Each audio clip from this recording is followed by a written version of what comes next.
But I think it's in everybody's interest that the readmission agreement is signed and implemented as soon as possible. I think that will help build mutual confidence between Turkey and the member states of the European Union. I mean, the United Kingdom, as you know, is not a member of Schengen, and we've no intention of joining the Schengen agreement, and therefore our influence on those decisions about Schengen visas is limited. Our view is that there is a good case for Turkey to move forward in visa liberalisation measures with Schengen, but ultimately it's for the Schengen countries themselves to come to a view there. I don't think Turkish citizens are being singled out. Now, the Schengen countries have to make their own decisions about their common travel area. The United Kingdom stays outside the Schengen area. We have our own smaller common travel area with Ireland that we operate satisfactorily.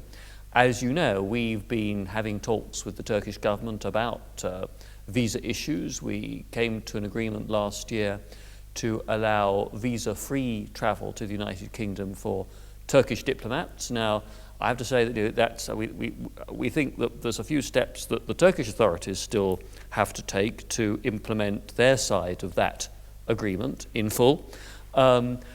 Any further steps on UK visas are a matter for the Border Security Review, which is a global review that where we look at all our visa policies in the light of current developments. And Turkey will be part of that, but Turkey is not being sort of particularly singled out. Every country is being looked at.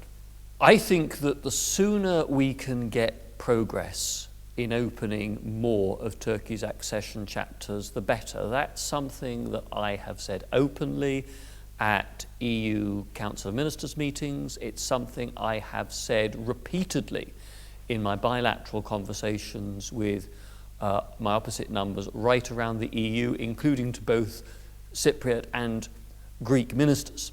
So the sooner we can make that progress, the better. I think, being realistic, that's not likely to happen under the Cypriot presidency of the EU, but I still believe that it is very much in the interests of not just the UK, but of the European Union as a whole, as well as of Turkey herself, that we make progress on these issues. I very much want to see that happen.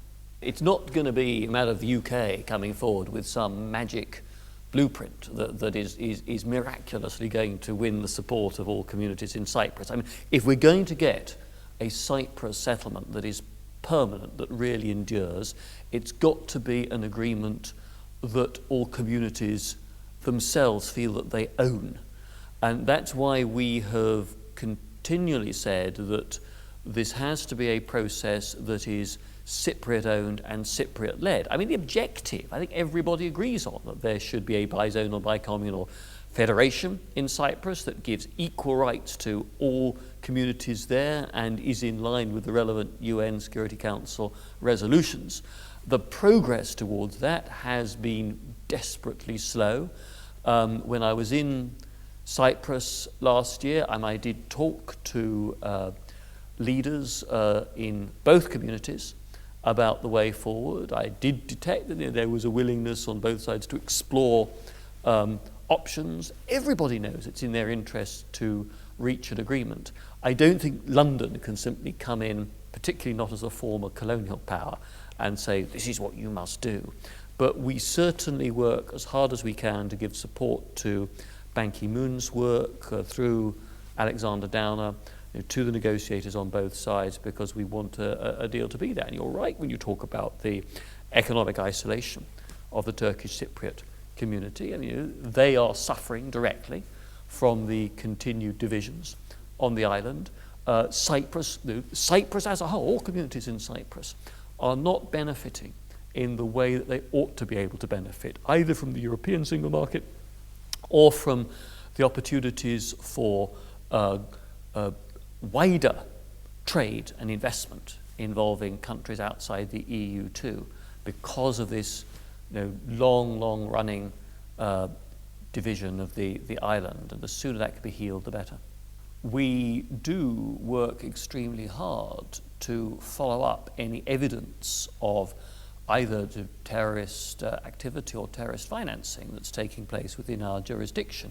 Clearly, that evidence has to be of a kind that is going to convince not the government, but the courts, which are completely independent of the government, and rightly so.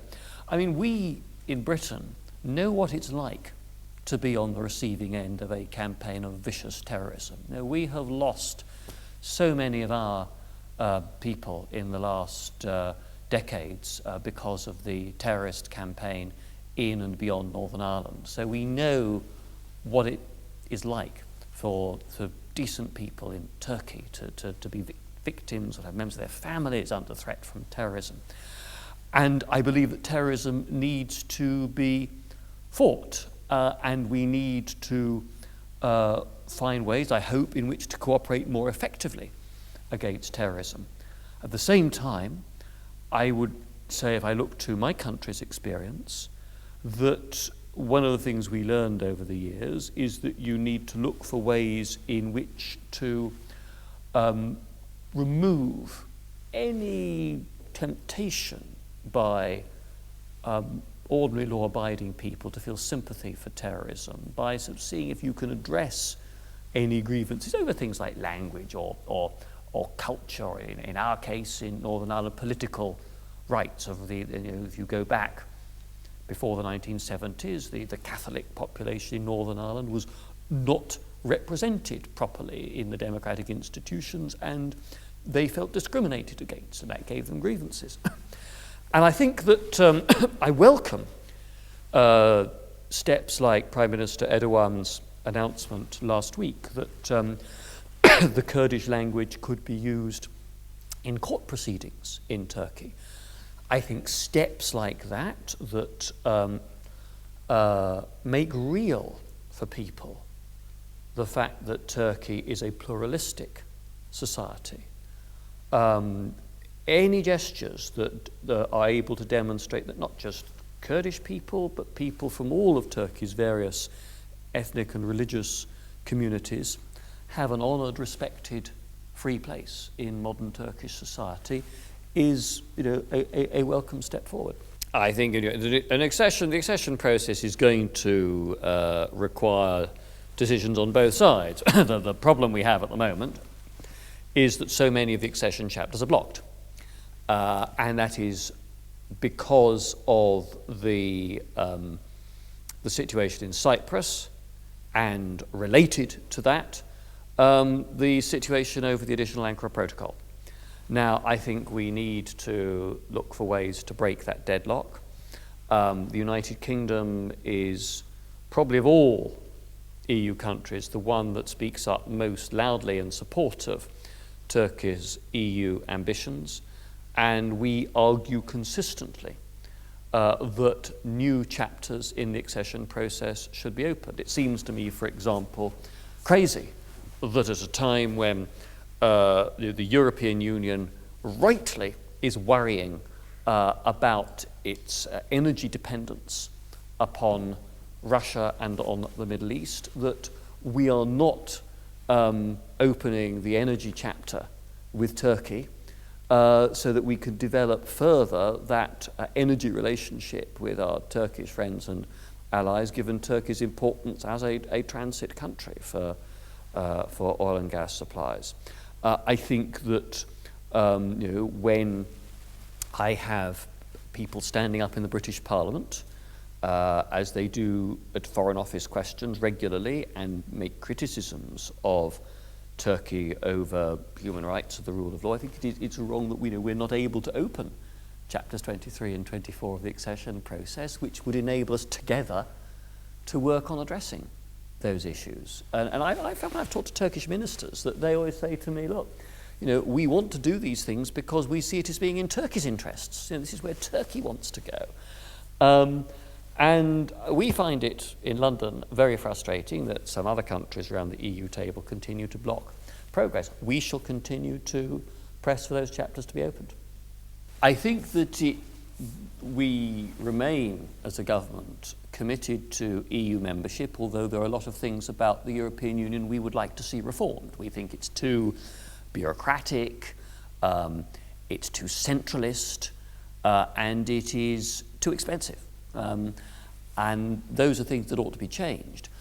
We think that the EU ought to be committing itself with renewed energy to open markets, to free trade, to regulations that are less complicated and expensive for our businesses to implement. And I think that if I look at what is happening, I think we accept in Britain that there is going to be pressure on our friends in the Eurozone who have a single currency to integrate their fiscal and economic policies more closely together. We've no intention of joining the single currency, and I think for as far ahead as I can predict, there will be some EU members like us, but not just us, who will be out of the euro, and there'll be other EU members who are in the euro.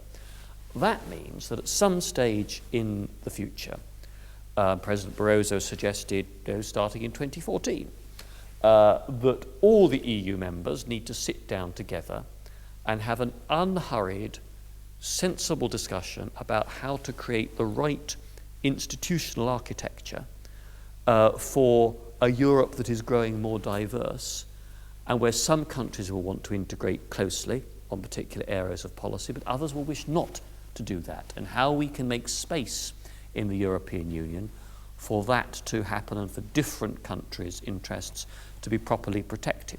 So I think that there is a constructive way forward there. I'm not attracted by the Norwegian and Swiss options because in practice what those countries end up doing is having to implement European Union regulations to govern their businesses in order to get access to the European single market. But they don't have any say in how those rules are drafted, and they get no vote on the content of those rules. I mean, somebody described Norway's position to me as government by fax machine, because they literally have to wait to be told by the EU what regulation they need to introduce on single market. And Norway has I think, implemented more than 99% of all EU single market regulations, but has had no say in any of them. Now, that's not a position I would be comfortable for Britain to be in. I think Britain wants to be at the table having a very powerful voice in shaping those rules. I think the discussion needs to take account of both. I think, and I've always argued that for Europe, Turkey offers both a massive economic opportunity. That in effect, we have this big, emerging, fast-growing economy on our doorstep, millions of customers for European goods and services, but also in Turkey, a country with a diplomatic reach in the Near East, in Africa, in the Caucasus and Central Asia, which could give value added to the existing members of the European Union. But I think for Turkey too, there are huge advantages. You know, if one looks at Turkey's trade, yes, Turkey is doing, a bigger proportion of its trade with the world outside Europe than used to be the case. That's not too surprising given what's happening in the global economy at the moment. But it's still something like 40% of Turkey's trade is with the EU 27, and something like 80% of all foreign direct investment into Turkey is coming from EU countries. So, I would have said that Turkey's economic interest in that closer relationship and full membership of the EU remains very powerful. And I would also argue that, to my friends in Turkey, that if you look at the world around Turkey, I mean, some of the alternatives have proved in the last year not terribly stable or attractive. That the reality is that you look at Syria, you look at Iran. We're looking at a turbulent part of the world at the moment. Whereas I think that Turkey can look to both an economic and political partnership with European countries, which is reasonably predictable and stable. I think what we are doing with all candidate countries now is giving a much greater emphasis than in some of the earlier enlargements to issues to do with the rule of law and with judicial independence and administrative reform. And that is because we've learned from experience. I think there's a very uncomfortable situation for everybody over Romania and Bulgaria, where they became full members, but still subject to a cooperation and verification mechanism, which means that even though they're full members, they're being told to reach certain benchmarks still in terms of this kind of rule of law reform. And Romania and Bulgaria feel they're being treated as second-class members. I know other countries who are saying, well, we shouldn't have let them in at all, if they hadn't met the standards to start with. It's just not a happy situation to be in. So what we did was, first of all, to create a Chapter 23, focusing on the rule of law, which is applied to Croatia. For Montenegro's accession, we are saying that that chapter should be opened at the start of the whole process so that Montenegro can develop a track record in rule of law reforms, not just put them on the law books, but actually put them into practice over a period of years before she joins the EU. So I think what we're seeing with what is being asked of Turkey, the emphasis on these matters in the Commission's report, is in line with a general shift to give a higher priority with every candidate country or potential candidate country to these issues. I think that there are a number of reforms that Turkey has introduced in recent years that we very much welcome. There have been a number of packages of judicial reforms already. There are talks now between the political parties about a new Turkish constitution. There are the various measures that have been taken on languages, also on rights of religious minorities. But I would certainly say that there is more that is going to have to be done, and we want to encourage our Turkish friends in that work. I think that if we can get Chapter 23 open and actually get the formal negotiations underway, that's the point at which you then start to set more detailed benchmarks and targets and can work through together how those are going to be met. That's something that's got to be sorted out bilaterally between Turkey and Israel. And I know that efforts were made this year to try to repair the breach in relations, and they were not successful at the end of the day. Israel, of course, is now having a general election campaign, so we may have to wait to see the colour of the new Knesset and the new government before we can judge, what the prospects are for full reconciliation with Turkey. But I think that the sooner it can happen, the better. I mean, until relations were damaged after the Israeli operation in Gaza and then the flotilla incident, it had been an extremely good, quite close relationship. Turkey and Prime Minister Erdogan personally played a key role in convening proximity talks between Israel and Syria and trying to move the peace process forward.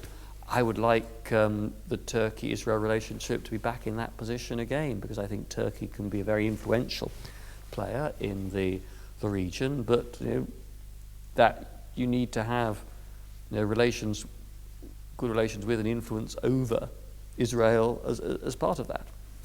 I don't think it's for me to tell the Turkish government exactly how they should manage what is policy decisions for Turkey. It seems to me that though there are some clear principles here, first of all, that we should have no truck with terrorism. I think, and I know that some of the high-profile cases of people who have been imprisoned in Turkey, ones that have been taken to the European Court of Human Rights, and the court has found that those cases were handled properly by the Turkish courts and the Turkish authorities. But second, I think that, again, looking at Britain's own experience, I think that if at all possible, those steps should be taken to prevent sympathy for extremists from becoming more widespread, because they're able to play upon people's understandable sympathy. I mean, one of the things you asked me about the experience of the terrorist hunger strikers in Northern Ireland at the time of Margaret Thatcher's premiership. And I think when I look back, one of the things that happened as a result of those hunger strikes was a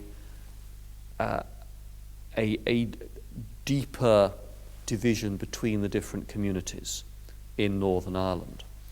That even more moderate people felt that they had to shift to a more hardline position. Now, it's easy to reflect on that with the benefit of hindsight. It's much, much more difficult for political leaders in Britain then or Turkey now to actually work out how you deal with these very sort of sensitive issues when you're dealing with real people. I mean, we hope that the hunger strikes will end as soon as possible. And I certainly had hoped that last week's announcement about the use of the Kurdish language in Turkish courts might be one way forward towards the end of those hunger strikes. But it must be for the Turkish government to decide in detail how to handle this. I think that I have no sympathy whatever for the armed terrorist campaign. That's leading to the slaughter of men, women and children. I think that what I look back to is the fact that 2 elections ago, I think the AK took the biggest share of the vote in southeast Turkey.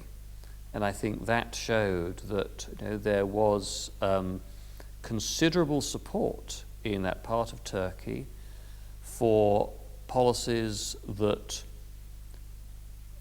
did not seek separation, but sought greater cultural freedom within the Republic of Turkey. And so, obviously the intensification of terrorist activity has made the political background much more difficult now than it was at that time. But I think that recent historical experience does suggest that there is a body of opinion which is fundamentally moderate and is interested in peaceful solutions to this enduring difficulty. One party has lost power and peacefully transferred power to the election winner, so that's a good step forward. I mean, I'm quite clear in my mind that in European democracies, the military should be the servants of the elected government. The government, of course, has to behave constitutionally and democratically, but the military do not have a role in politics in modern European countries. I look at the British military. They are hugely respected. They're probably one of the most respected and popular institutions in the United Kingdom. Nobody has any doubt about their professionalism, their bravery, or their political impartiality. And you don't find, our generals seeking to play a role in politics, at least not while they're serving officers. I suppose, as a British minister, I should be recommending the virtues of a constitutional monarchy that we have been celebrating in particular this year. I suspect that's probably not on the agenda in Turkey at the moment. But I